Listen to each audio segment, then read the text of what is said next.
How about some braised beef lyonnaise with a little twist to it?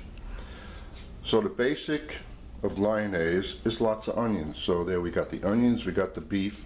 This is flat iron steak. You could also use brisket of beef, which is much better, but the flat iron steak is not good enough for actual steak carving that you would eat this, you know, broiled and have it rare, medium rare, whatever. It's a little chewy. So go even further and braise it. It's much better, and it's better than an eye round piece of meat. So we're going to flavor this with more than just onions: garlic, ginger, little port wine to sweeten it up a little with the onions that are sweet, and 5 spice powder. So to make this simple, we're not going to go with a big process with the meat. But we want to get some color on the meat. Now you could saute it in a pan, or like I'm going to do right now. I'm not even going to season this yet because it's going to be braised, so I can season it after I put everything in the pot. I'm putting this under the broiler. It looks like a lot of meat, but after it's cooked, you'll even see the difference in how it's going to shrink from the time I come out of broiling it to get it color to the time I put it into the pan. And then later on it'll shrink even more after it cooks. So it's really not that much. So let me start. The broiler's been on. I'm going to put this under there. All I'm going to do is brown the meat on both sides. Nice color, so the liquid in the pan will turn nicely. And then we have a little chicken stock or beef stock or vegetable stock to add to it. And this time I'm just going to braise it on top of the stove instead of using a slow cooker. You get a better view of the item, and it'll work just fine. So we're going to saute the onions first. A little oil. It's very nice. Look at that. I use my sriracha hot chili sauce bottle to put olive oil in. It's the best non-drip one I've found so far. You spend a lot of money in buying something, no drip, and it doesn't even work. So julienne all these onions. It may seem like a lot, but you know what? You need a lot of onions. The word lyonnaise is in there. That means a lot of onions, and they're going to shrink up.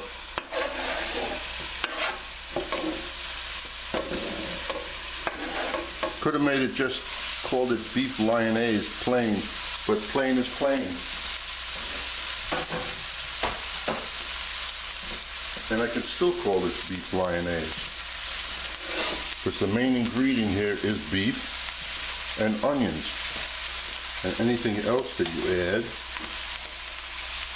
in cooking, you can do whatever you want if things work out. Now into here, I'm going to put the 5 spice powder. Then it'll be there.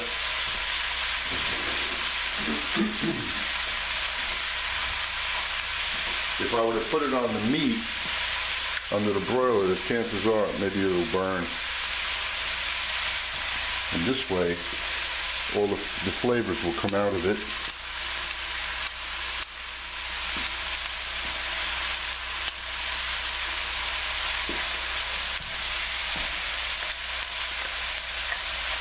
When you saute anything with the herbs and spices,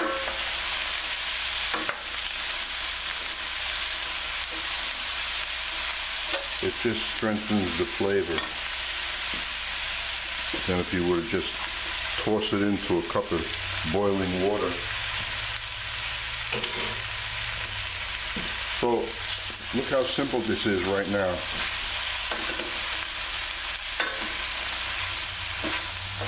A few ingredients, a few minutes of sauteing the onions, and to help this sweat up even better, put the lid on it. That'll keep the steam in the pan. I'm not looking to get a lot of color. The meat's going to give me the color. And we have the chicken stock sitting off to the side. I could have had beef stock, but I just happen to have chicken stock in the house. So now we'll just wait about 10 minutes for that. Brown the meat, put everything in there, bring it to a boil, drop it down to a simmer, and just let it cook until the meat's tender. How simple. Now I'm going to add the chicken stock.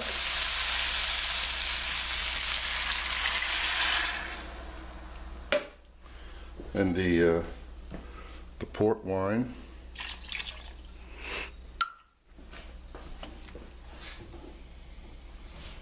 And we're going to take a look at the beef and see how the color is. I want it brown. And then the meat will sit in here. You may not think it's going to fit, but watch how it has shrunk already. If you notice the shrinkage on the beef, quite a bit. That's why I say it's really not that much. That's one side. I will just brown this side. The broiler's talking to me, asking me to please shut the door. So I will comply. That'll take another 10-12 minutes. So far so easy. I'm going to add the salt and pepper. You can see the color of that sea salt. It's not pure white. It hasn't been refined as much. This is how it comes. It's an excellent sea salt. The salt and the pepper. Not adding a lot of pepper because the ginger has that same feel in your throat, like the hotness like pepper has. So now we're just waiting for the meat to brown on the other side, and we'll be braising it off. So the beef is done, and we'll just add it.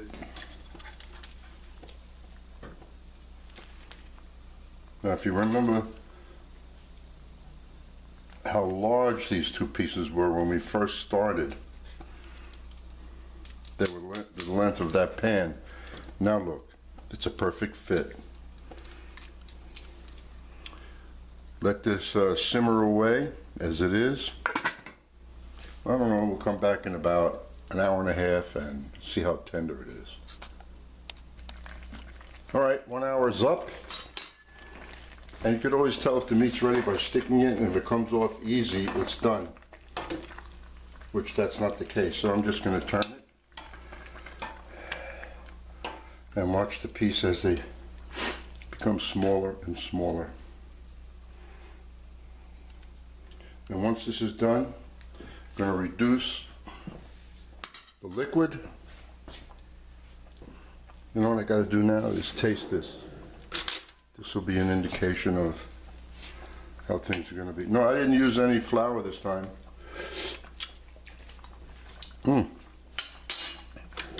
That is going to be strong by the time it reduces. Well, it's been an hour and a half. And you know, the thickness of the meat determines the length of time it cooks. So this happens to be the smaller of the two pieces. And it is ready. Easy in and out with the fork. This one just needs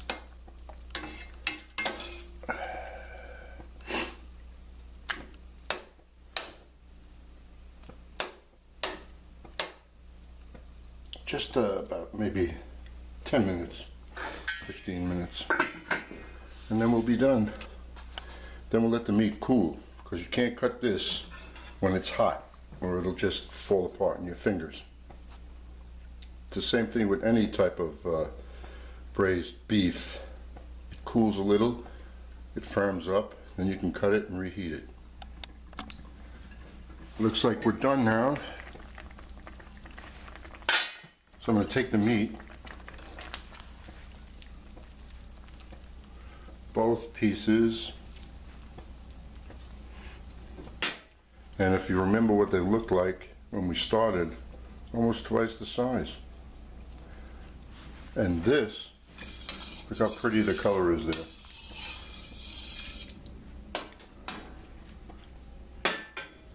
I'm going to put a little cornstarch with water in there.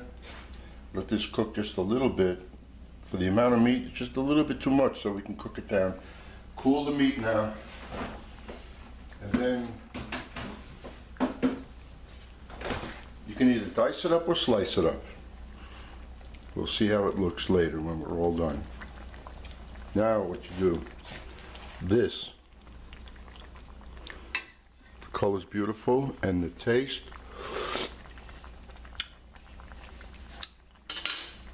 that's strong, nice. Little Middle Eastern flavor there.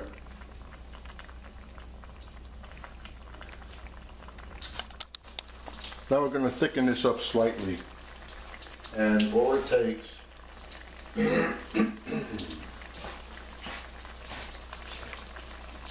is a tablespoon of cornstarch and a tablespoon of water.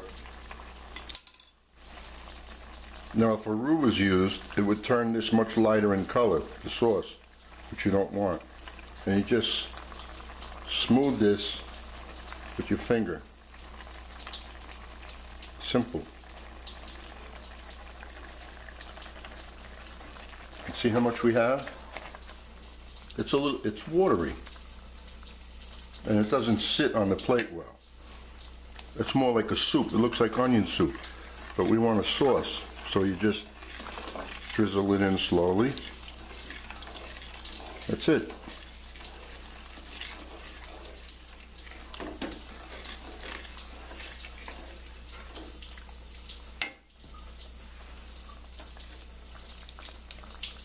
Perfect.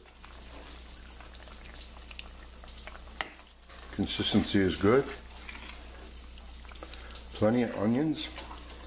And then we're going to cut up the meat maybe in another hour or so. Since I am serving this with rice, I am going to dice up the meat. So I cut pieces like so.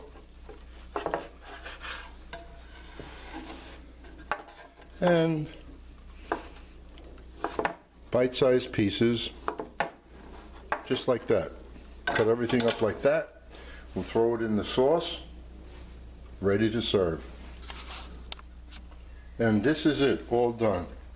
Look, the amount of meat and the amount of sauce is perfect.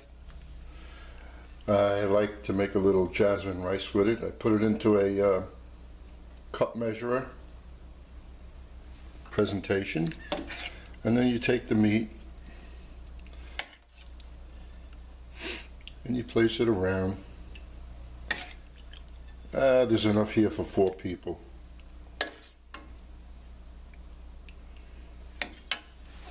There you go. Sprinkle a little green on top, parsley, scallion, something, and there you have it. I made a little error earlier. I said a Middle Eastern flavor. No, I should have said a little Asian flavor with the 5-spice powder. So I hope you enjoy, and I have to sit down and eat my dinner. Thank you.